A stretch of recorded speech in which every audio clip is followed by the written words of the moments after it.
Então vamos meditar no texto bíblico que está em 1 Timóteo, capítulo 4. Apenas um versículo é o primeiro.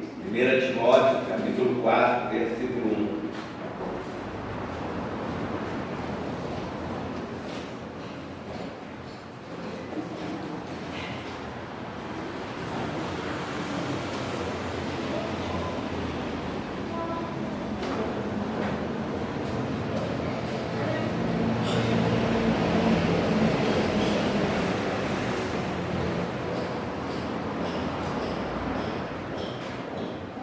Como só é acontecer, esse culto está sendo transmitido pelas redes sociais. Nós entramos nos lares, apresentando a palavra de Deus. Desejamos que todos possam tirar um bom proveito dos trabalhos que estão sendo transmitidos. O Espírito afirma expressamente que nos últimos tempos alguns se desviarão da fé, dando ouvidos a espíritos enganadores e a doutrinas de demônios.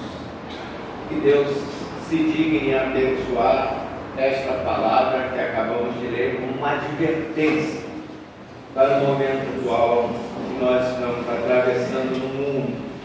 Vamos orar mais uma vez. Senhor Deus, ser propício a nos abençoar mais uma vez, como tantas vezes o Senhor tem feito na vida de cada um de nós. Agora, Deus, diante desta tribuna, o objetivo não é outro, senão transmitir uma mensagem vinda de Ti, através do Teu Espírito, para iluminar a mente e o coração daqueles que não Te conhecem, que não conhecem o plano da salvação. Também para edificar a Tua igreja, para que se torne cada vez mais forte, para resistir a todas as investidas mentirosas do nosso adversário.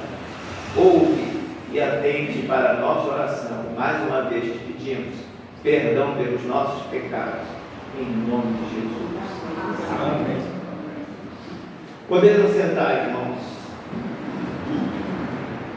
De acordo com o novo dicionário Aurélio da língua portuguesa, sincretismo, que é o que nós temos falado sobre o tema de hoje, é a mistura de doutrinas ou concepções heterogêneas.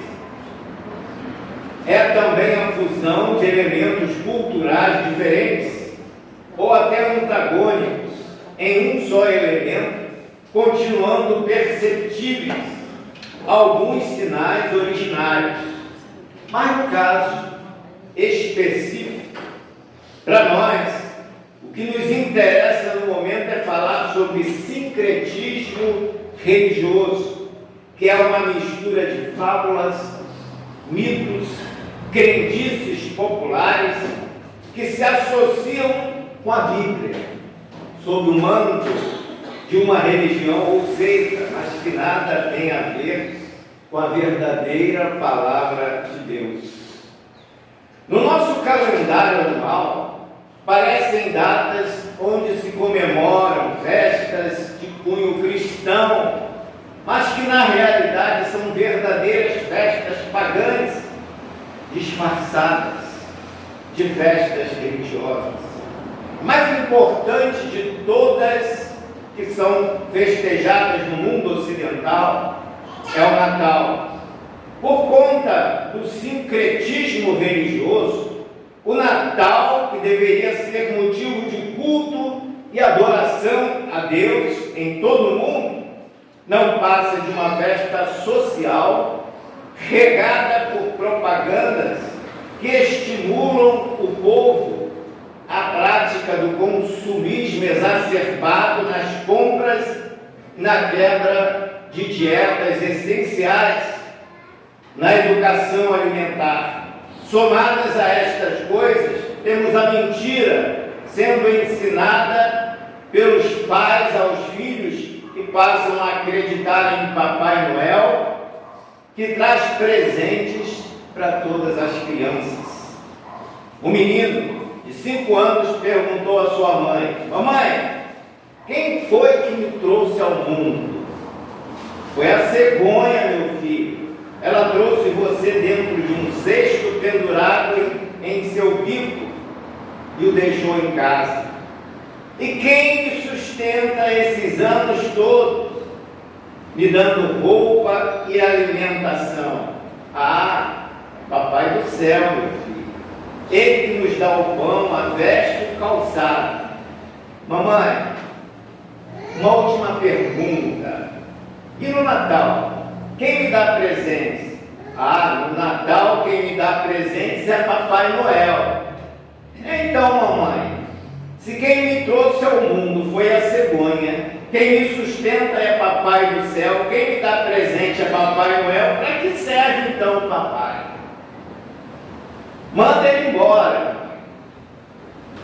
Observe que a mentira pode acarretar na mente de uma criança pensamentos errôneos e desastrosos.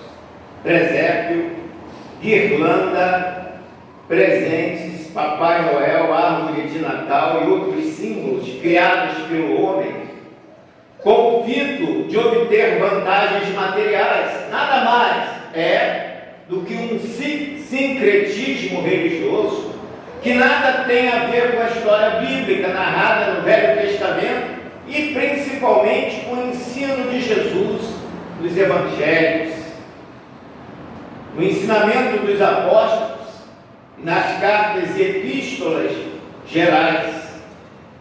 É oportuno lembrar que Jesus não mandou nenhum dos seus discípulos comemorar o Natal, comemorar o dia do seu nascimento. Por conta disso, nenhum deles celebrou o Natal. Sabe por quê? O norte deles era a Bíblia. Foi este o livro que Deus mandou lermos e pautar a nossa vida nele, como diz o salmista no Salmo 119, 105. Lâmpada para os meus pés é a tua palavra e luz para os meus caminhos. No Salmo 119, verso 151, ele ainda diz: tu estás perto, ó Senhor, e todos os teus mandamentos são a verdade. Deus ainda mandou o seu povo ler a Bíblia, dizendo através da boca do profeta Isaías: buscai o livro do Senhor e lede. Isaías, capítulo 34, versículo 16. A Josué, Deus recomendou: tão somente esforça-te, tem bom ânimo, para teres o cuidado de fazeres conforme toda a lei que meu servo Moisés te ordenou. Dela não te desvies nem para a direita nem para a esquerda, para que prudentemente te conduzas por onde quer que andares, e não se aparte de ti o livro desta lei. Antes medita nele de dia e de noite, para que tu tenhas cuidado de fazer conforme tudo quanto nele está escrito. Josué, capítulo 1, versículos 7 a 8.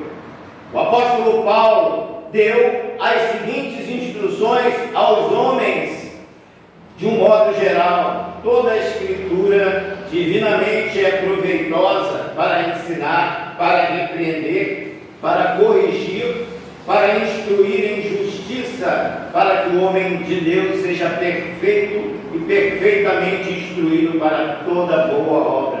2 Timóteo, capítulo 3, versos 16 a 17. Não precisamos ler mais outras passagens bíblicas para nos certificarmos de que a Bíblia é a principal regra de fé e prática que deve nortear a vida de qualquer cultura, principalmente a vida dos crentes que tem o Deus da Bíblia como seu único Senhor. Portanto, qualquer festa, solenidade ou comemoração de natureza cristã não pode ser adulterada e desvinculada do verdadeiro motivo bíblico que a originou. O Natal, que o mundo em sua maioria comemora, não é o Natal de Jesus. Não existe uma passagem na Bíblia que sugira o aniversário de Jesus comemorado com festas. Eu posso apresentar inúmeras que nos dão a ideia de comemorar a sua morte. A principal delas é a ceia do Senhor, ordenança do Senhor para toda a igreja verdadeiramente cristã, de celebrá-la até que o Senhor volte para buscar definitivamente os verdadeiros crentes. Mas nós não podemos ver a ceia do Senhor sem antes falarmos em Páscoa. Será que a Páscoa que a sociedade comemora é a Páscoa da Bíblia? Claro que não. Na Bíblia não existe coelho, muito menos ovo de Páscoa.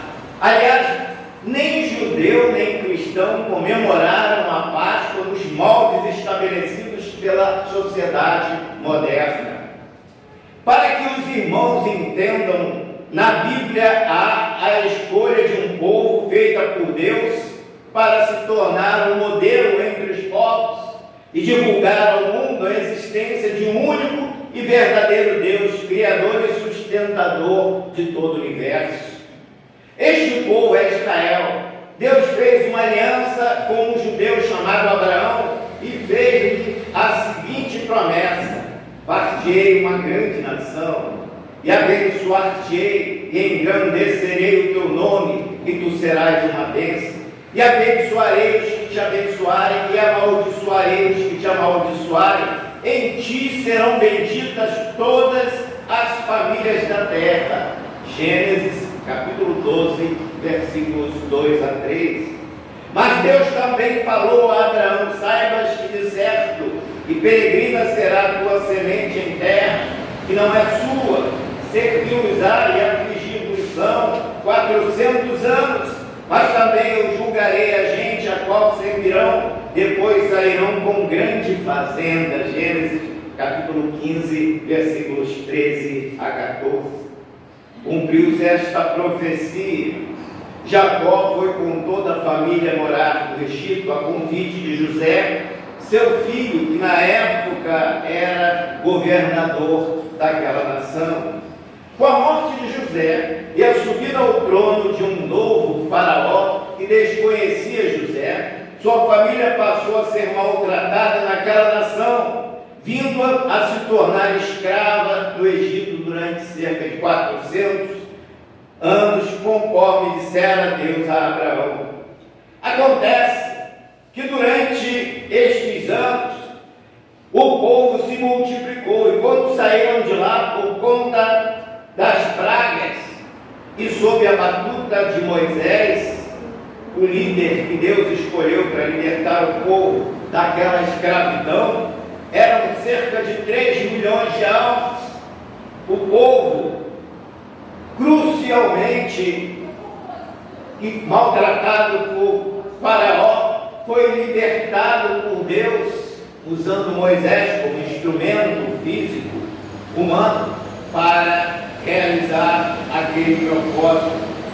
E por conta disso, Deus derramou a última praga, que foi a pior de todas, a praga dos primogênitos.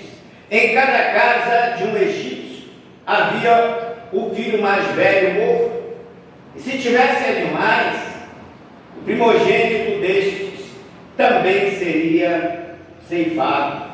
O anjo da morte passou por ali de noite, provocou toda a mortandade naquele lugar, inclusive no palácio, atingindo ao filho de Faraó. Quanto aos judeus, eles foram instruídos por Moisés para sacrificar um cordeiro naquele dia à tarde, assá-lo e comê-lo com a família, com ervas amargas e pão ácido, isto é, sem fermento. E deixar a marca de sangue do animal sacrificado na verga da porta, para evitar a morte de um primogênito judeu. Quando o anjo da morte passasse e visse a marca do sangue naquela porta, pouparia aquela família. já era uma indicação prévia do sangue de Jesus que seria derramado na cruz para livrar seu povo da condenação eterna. Essa foi a primeira Páscoa que o povo judeu celebrou no Egito por ordem divina, que deveria repetir-se todos os anos, nos dias 14 a 21 de Abib ou Nisan, meses de março ou de abril. O termo Páscoa no hebraico significa passagem. Era um fato que deveria ser lembrado para sempre como o grande livramento que Deus dera ao povo judeu. Êxodo capítulo 12.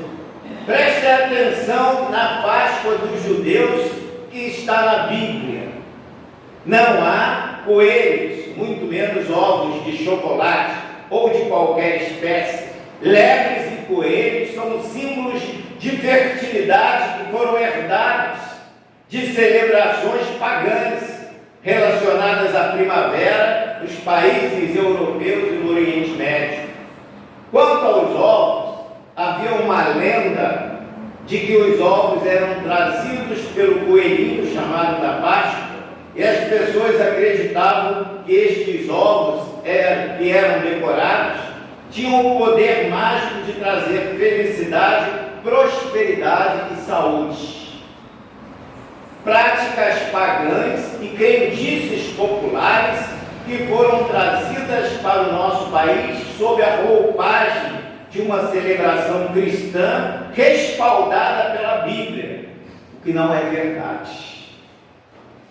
Basta estudar o texto bíblico para se certificar do que está sendo dito agora.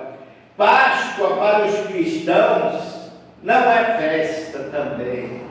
Certa ocasião, Jesus fez a seguinte advertência aos judeus: errais, por não conhecerdes as Escrituras, nem o poder de Deus. Evangelho de Mateus, capítulo 22, versículo 29. Ora, se na Páscoa dos judeus não havia coelhos nem ovos de Páscoa, na Páscoa do cristão, muito menos, não há lugar para estas coisas. Jesus, que sendo judeu, celebrou a última Páscoa com os discípulos antes de sua morte e nos deixou a seguinte ordenança: é chegada a hora, pôs-se à mesa, e com ele os 12 apóstolos, e disse-lhes: desejei muito comer convosco esta Páscoa antes que padeça, porque vos digo que ela não a comerei mais, até que se cumpra no reino de Deus. E tomando o cálice, e havendo dado graças, disse: tomai, e repartiu entre vós, porque vos digo que já não beberei do fruto da vide, até que venha o reino de Deus. Tomando o pão, e havendo dado graças, partiu, e deu-lhe, dizendo: isto é o meu corpo, que por vós é dado. Fazei isto em memória de mim. Semelhantemente, tomou o cálice depois da ceia, dizendo: este cálice é o novo testamento no meu sangue, que é derramado por vós. Irmãos, notem que Jesus, que era judeu, reuniu-se também com seus discípulos, também de nacionalidade judaica, para celebrar a Páscoa, que apontava para um fato de grande importância para o povo judeu, que foi a libertação da escravidão no Egito.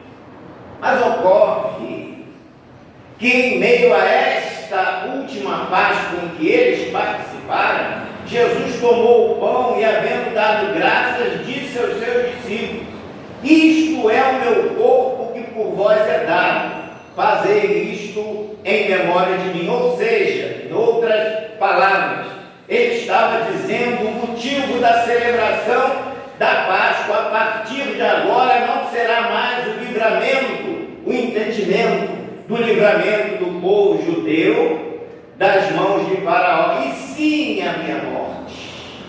Disse mais Jesus: este cálice é o novo testamento no meu sangue, que é derramado por vós. Vejam porque a Páscoa estava relacionada ao Velho Testamento. Jesus estabeleceu um novo testamento que entraria em vigor com a sua morte. Todo testamento só é válido, ele só é aberto com a morte do testamenteiro. Perfeito? Então, depois da morte de Jesus, o testamento, Novo Testamento instituído por ele, ganhou validade.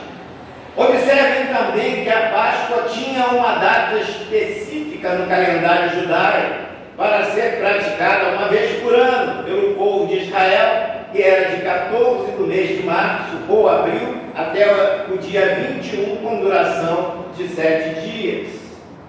Esta, porém, inaugurada por Jesus com o nome de Ceia do Senhor, ganhou novos contornos, isto é, cordeiro morto deixou de ser um cordeiro ou um cabrito para ser o próprio Jesus sacrificado. Além do mais, os elementos constitutivos da ceia passaram a ser dois: o suco da vide ou vinho e o pão comum, significando respectivamente o sangue e o corpo de Jesus, sacrificado na cruz do Calvário. Além do mais, Jesus não estabeleceu uma data específica para esta ceia ser celebrada pela igreja, como ocorre em outras denominações. Ele disse: fazei isto em memória de mim. Não mais em memória da passagem do anjo da morte, mas da passagem da própria vida. Não com ovos de chocolate, nem colomba, nem coelhos ou lebres, que só servem para alimentar a mentira e afastar as pessoas do verdadeiro significado da Páscoa. Eis a ordem dada por Deus a Moisés em relação à Páscoa.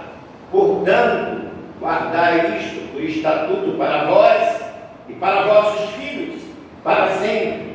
E acontecerá que quando entrardes na terra que o Senhor vos dará, como tem dito, guardareis este culto.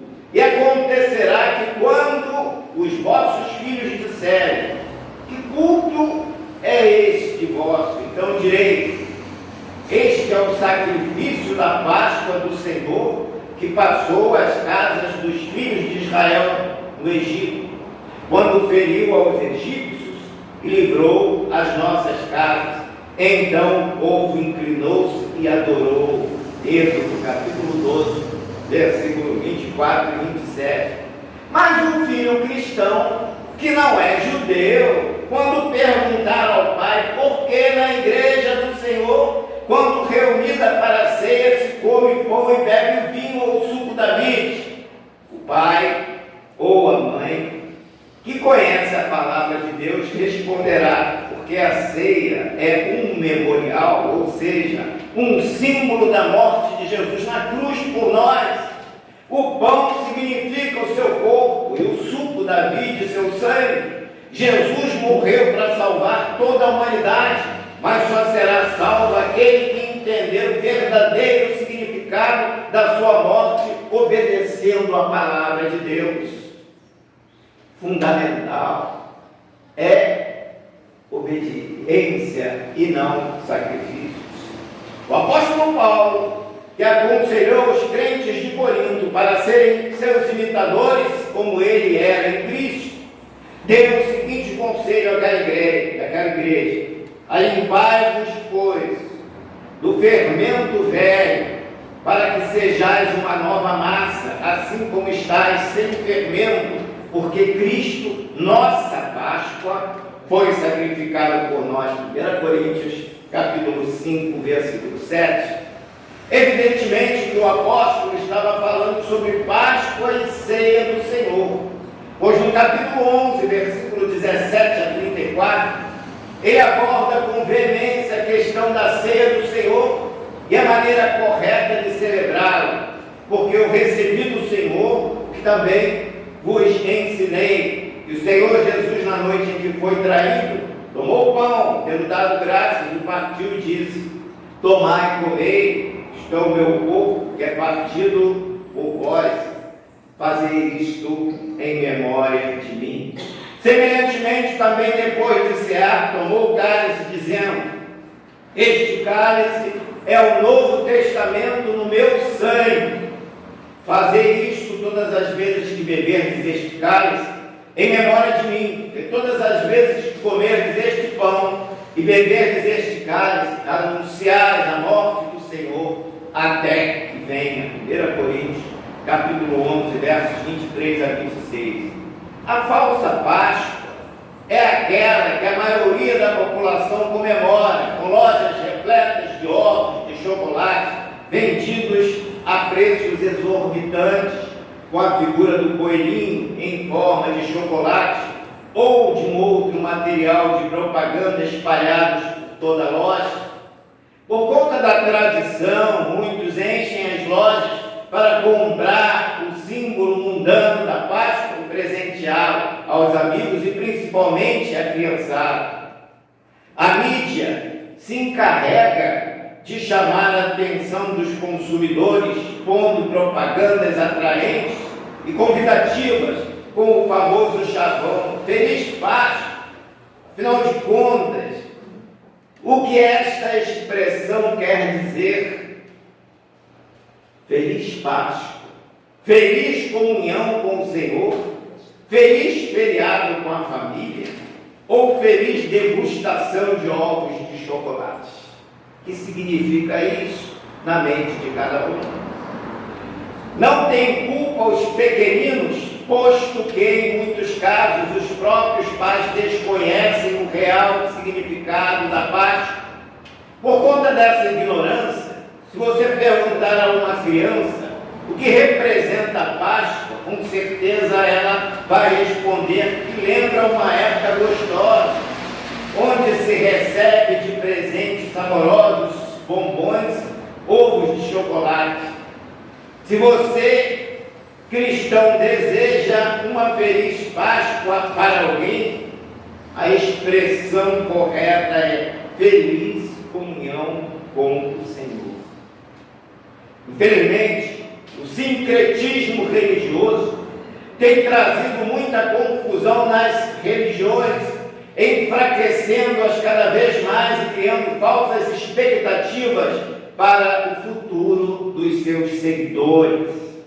Antigamente, o sacrifício de vidas humanas ou de animais se fazia presente em todos os altares. Hoje, em pleno século XXI, o fenômeno se repete por causa da ignorância do povo em face das Escrituras Sagradas. Certo menino foi advertido por seu pai de que não brincasse mais nas margens do rio. Rio este que corria nas imediações da sua casa. Era perigoso para a sua idade. Indizível fascinação impeliu certa tarde para aquele lugar proibido. Depois de brincar um pouco, encheu suas mãos de lindos morangos e voltou, levando-os para o seu pai, que os rejeitou, dizendo: meu filho, obedecer é melhor do que dar presentes. Assim como aquele pai, Deus rejeita qualquer oferta ou presente entregue por um adorador desobediente à sua palavra. Na época de Isaías, já existia um culto falso que levou Deus a usar a voz profética nestes termos. Porque o Senhor disse: pois eis que este povo se aproxima de mim, com a boca e com os lábios me honram, mas o seu coração se afasta para longe de mim, e o seu temor para comigo consiste só em mandamentos de homens que foi instruído. Isaías capítulo 29, versículo 13. Esses mandamentos de homens que criam a cultura popular levam muitos a se afastarem do Cordeiro de Deus que tira o pecado do mundo, para irem atrás de fábulas, superstições e crendices que afloram o mundo pagão. Para encerrar, era um domingo, 18 de novembro de 1984. Um grupo de jovens crentes estava voltando de São Paulo para Vitória. viagem longa e cansativa. Era preciso parar de vez em quando para andar um pouco e fazer um lanche. Jaqueira, 60 quilômetros de Vitória, era a última parada prevista. Os jovens descem do ônibus e se espalham pelo pequeno bairro à beira da rodovia, a BR-101. De repente, um jovem que está se alimentando, ele se engasga, não acredita no que está vendo lá no asfalto. Miragem. Os outros jovens também se recusam a crer no que veem. Deixam o lanche para lá e correm para a rodovia. Cambaleante, sob um sol de quase dezembro, um homem carrega a pesada cruz às costas. Os jovens formam uma barreira à sua frente e o constrangem a conversar. Ouvem do seu Júlio que ele está vindo do santuário do convento da Penha em Vila Velha, na Grande Vitória. Portanto, ele já andou uns 60 quilômetros. Destino, Aparecida do Norte, São Paulo. Muito chão pela frente. Inconsoláveis, os jovens se põem a evangelizá-lo. Abrem a Bíblia e lhe mostram a inutilidade do seu gesto. Deixam claro que o que ele está fazendo agora, Jesus já fez há 2000 anos atrás por nós. Sucede-se uma bateria de testemunhos. Um jovem após o outro se reveza no desespero de interromper aquela caminhada sem sentido, sem futuro.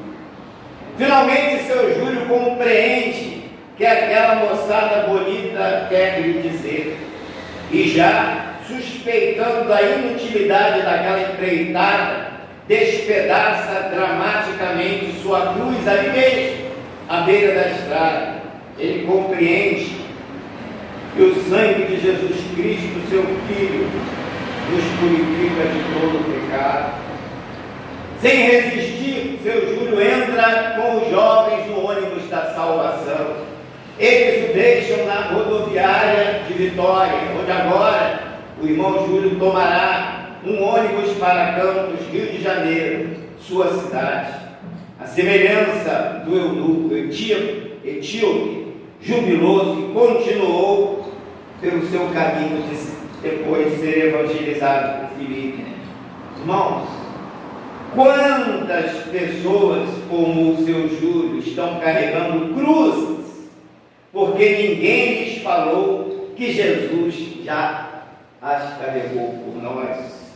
Jesus carregou aquela cruz por cada um de nós e morreu ali naquela cruz para nos salvar da condenação eterna. Quantos estão oferecendo sacrifícios que já foram abolidos, como é o caso da missa, e de oferendas a deuses que não existem? Em Hebreus capítulo 10, versículos 11 e 12 está escrito: assim todo sacerdote aparece cada dia ministrando e oferecendo os mesmos sacrifícios que nunca podem tirar pecados. Mas Jesus, oferecendo um único sacrifício pelos pecados, está sentado para sempre à destra de Deus. Quantos na Páscoa se alimentam de ovos de chocolate ao invés de se alimentarem de Jesus, como aqueles jovens? Vamos combater o sincretismo religioso dos dias atuais. Vamos mostrar que só existe um caminho para a humanidade ser salva, e este caminho é Jesus. Porque debaixo do céu nenhum outro nome é dado entre os homens pelo qual devamos ser salvos, a não ser Jesus. E o próprio Jesus confirma isto ao dizer: eu sou o caminho, a verdade e a vida. Ninguém vem ao Pai senão eu. Que Deus assim nos abençoe. Amém.